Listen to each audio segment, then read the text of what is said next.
Ah, vous êtes là? Ça tombe bien. Je vous amène rencontrer Élise Wozik. Elle va nous faire découvrir un métier que vous ne connaissez sûrement pas. Mais avant ça, je m'équipe.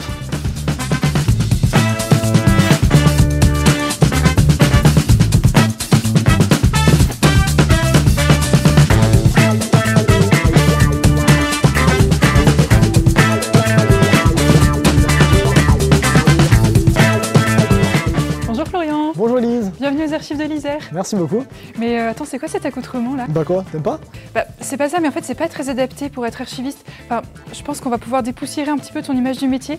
Alors si tu veux, je t'emmène un peu à la découverte de ce qu'on fait ici. Alors justement, on vient de recevoir un gros versement d'archives. Si ça dit, je te montre. Et ça permettra aussi de voir l'ensemble de nos missions qui sont la collecte, le classement, la conservation et la communication. Super, bah allons-y. Et bah suis-moi, viens. Allez. Eh bien, c'est ici que tout commence, sur notre quai de déchargement, où nous recevons les archives que nous sommes allés chercher lorsqu'il s'agit de petits volumes, ou bien que nous livrent des transporteurs sur palette, par exemple, quand il s'agit de volumes importants. Vous recevez tout ça sur palette? Oui, en fait, ce qu'on oublie souvent, c'est que archiviste, c'est aussi un métier très logistique. On traite des grosses masses. Alors, si tu veux, je vais te montrer un peu toutes les étapes de ce traitement. On va aller d'abord dans notre salle de versement et prêterie. D'accord, je te suis.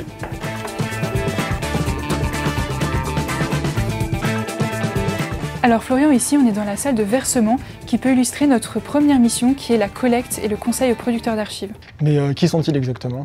Eh bien, les producteurs d'archives, on en a à peu près 1 millier. Ça va être par exemple le conseil départemental, les services de l'État qui sont présents sur le ressort du département, la préfecture, les notaires, les juridictions, ça va être aussi les communes, ça peut être aussi des producteurs privés, par exemple des entreprises, des associations ou des familles.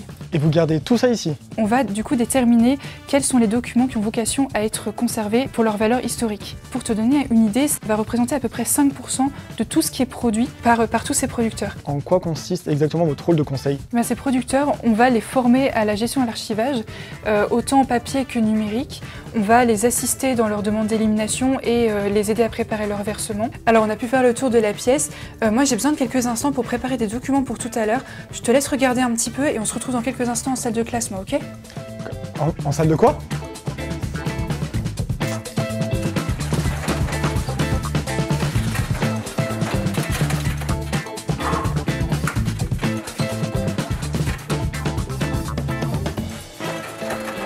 Mais Florian, qu'est-ce que tu fais? On avait dit salle de classement 2. Allez, viens, suis-moi. Alors Florian, ici tu es dans la salle de tri, donc c'est la salle où on classe les documents d'archives qu'on reçoit, que tu as vu tout à l'heure dans la salle de versement. Ici on organise les documents de telle sorte à pouvoir retrouver ce qu'on cherche en fait. Donc on va mettre en ordre les documents, les reconditionner, les mettre dans des boîtes adaptées et produire ce qu'on appelle des instruments de recherche, des inventaires. Et du coup vous avez beaucoup de types d'archives? Pour te donner une idée, par exemple ici on va avoir des archives de notaires que tu vois là-bas, donc des minutes et des répertoires.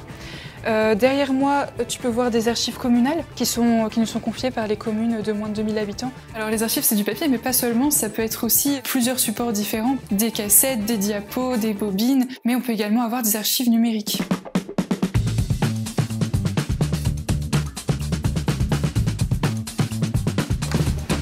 Florian? Ah Florian, viens, maintenant on va voir les magasins, suis-moi. Alors après la collecte et le classement, on en est à la 3e mission des archivistes, la conservation. Donc ici on est dans un magasin d'archives qui nous sert à conserver les documents dans de bonnes conditions pour l'éternité. Du coup c'est quoi le plus vieux document que vous ayez? Alors on en a plusieurs qui sont autour de l'an 1000, notamment je pense que le plus ancien il date de 926. Il y en a quelques autres aussi un peu après l'an 1000, c'est surtout des ventes de terre entre des seigneurs et des abbayes. Est-ce que ça demande un moyen spécifique de conservation? Pour des documents historiques et fragiles, on va utiliser ce type de boîte qui est faite en carton au pH neutre, qui vise à préserver de l'acidité les documents pour éviter de les rendre cassants. Il y a aussi un revêtement sur cette boîte qui permet de protéger les archives en cas d'incendie ou d'inondation. Et tout ça, c'est ce qu'on appelle la conservation préventive. Du coup, quand ils sont abîmés, comment ça se passe?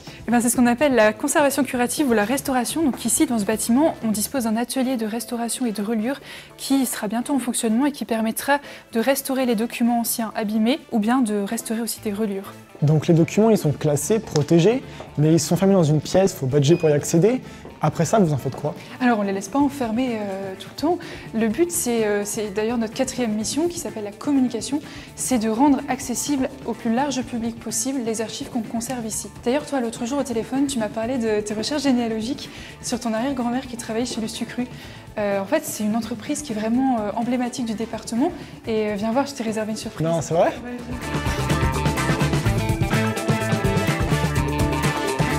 Comme tu peux le voir, on a beaucoup de documents ici qui peuvent concerner l'entreprise Lustucru. On a par exemple cette affiche qui a été faite pour les 100 ans de l'entreprise. On conserve aussi des exemplaires d'emballage. On a dans le tribunal du commerce des dépôts de marques de fabrique. Également des pièces qui sont plus rares, comme ces tirages qui représentent l'intérieur des ateliers. Est-ce qu'on peut accéder à toutes les archives? Dans la plupart des cas, oui, mais après, certaines archives contiennent des informations médicales ou personnelles, et comme on se doit de respecter la vie privée des personnes et de la protéger, on va devoir appliquer des délais de communicabilité et ne pas communiquer les archives tout de suite. Et du coup, pour les documents qui sont vieux et fragiles, on fait comment? Et tu peux tout à fait voir des archives anciennes, il n'y a pas de souci. Après, dans le cas de documents vraiment très fragiles ou très demandés par le public, on va les numériser pour les rendre accessibles directement sur Internet pour protéger les originaux et ne plus communiquer que des copies aux personnes qui le demandent. Est-ce que ça te dit que je te montre comment ça se passe en salle de lecture? Ouais, carrément. Alors ici Florian, on est dans les espaces de consultation, donc tout d'abord la salle des inventaires où nous accueillons les chercheurs qui nous posent leurs questions et ensuite la salle de lecture qui est dédiée à la consultation des originaux. D'accord, donc du coup tu me parles de chercheurs, donc si je comprends bien c'est surtout des universitaires, des historiens qui viennent faire des recherches ici? Alors oui, mais pas seulement, en fait on a un très large panel d'usagers. Nous allons du simple citoyen dans le cadre d'une démarche administrative jusqu'aux chercheurs historiques de loisirs ou à l'universitaire, c'est vraiment très varié.